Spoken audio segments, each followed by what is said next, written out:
Shalom. Hari ini kita akan renungkan kitab Yeremia pasal 25, teksnya ayat 15 sampai 29, dan sudah dibagi dua paragraf. Paragraf yang pertama ayat 15 sampai 26.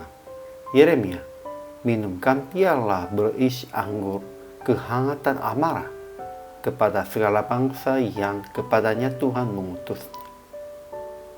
Paragraf yang kedua ayat 27 sampai 29, mereka wajib minum piala ini, dan mereka akan minum sampai mabuk dan muntah-muntah. Kemudian mereka akan lebah dan tidak bangun lagi, oleh karena pedang yang hendak Tuhan kirimkan ke antara mereka.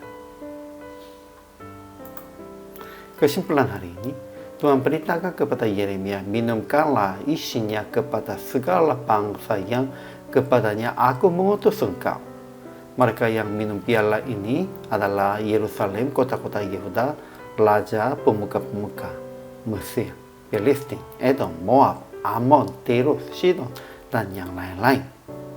Mereka yang minum piala ini menjadi terhuyung-huyung dan bingung, dan Tuhan akan mengirim pedang ke antaranya. Semua negara ini berjuang kepada Babel dengan yang aneh dan bingung, sebab mereka menjadi mabuk dengan piala amarah Tuhan. Akhirnya semua penduduk menderita, raja-raja mati, dan negeri-negerinya dibinasakan. Ajaran tentang Allahnya. Pertama, Tuhan mengirim piala berisi anggur kehangatan amarah melalui tangan Yeremia supaya minumkan isinya kepada segala bangsa yang kepadanya ia mengutus Yeremia. Kedua, Tuhan mendatangkan malapetaka dari di atas kota yang namanya telah diserukan, jadi tidak ada satupun akan bebas dari hukuman. Ajaran tentang manusianya. Pertama, mereka semua raja dan pemuka dari Yehuda, Mesir, Uz, Filistin, Edom, Moab, Ammon, Tirus, Sidon, dan semua raja dari utara yang dekat dan yang jauh, satu demi satu.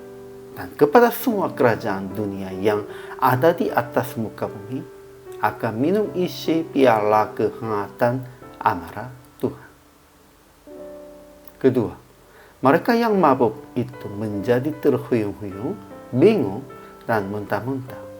Mereka akan lebah dan tidak akan bangun lagi, oleh karena pedang yang hendak Tuhan kirimkan ke antara mereka. Ketiga, sekalipun mereka tidak mau menerima piala itu, mereka akan minum wajib dan tidak akan bebas dari hukuman. Sehingga aplikasi hari ini. Pertama, jangan menjadi mabuk sampai menjadi terhuyung-huyung bingung di dalam perbuatan duniawi yang jahat. Ya, bukan hanya tidak mabuk secara minum alkohol atau yang lain-lainnya. Kita tidak boleh menjadi mabuk dalam perbuatan duniawi yang jahat dan tentang keinginannya diri sendiri pun juga. Kedua, jangan usaha akan menghindari hukuman Tuhan dengan cara manusiawi, tetap mengaku dosa dan bertobat. Ketiga, wajib menerima hukuman Tuhan dengan percaya Yesus telah menebus upah dosa Anda. Akhirnya PR praktik hari ini. Introspeksi diri. Apa yang sedang Anda mabuk dalam perbuatan yang Tuhan tidak sukai? Kemudian bertobat dan menanggung upah dosa Anda dengan mengorbankan diri untuk kemuliaan Tuhan. Hari ini juga tetap usahakan itu. Dan kita harus bertobatnya, bukan hanya katakannya bertobat, harus berbalik dari kejahatan. Dan itu juga bisa jelaskan dengan mengorbankan diri untuk kemuliaan Tuhan. Kita dulu dan jemaat-jemaat pun juga harus dibaharui dengan demikian itu. Hari ini juga selama melayani, Tuhan Yesus memberkati.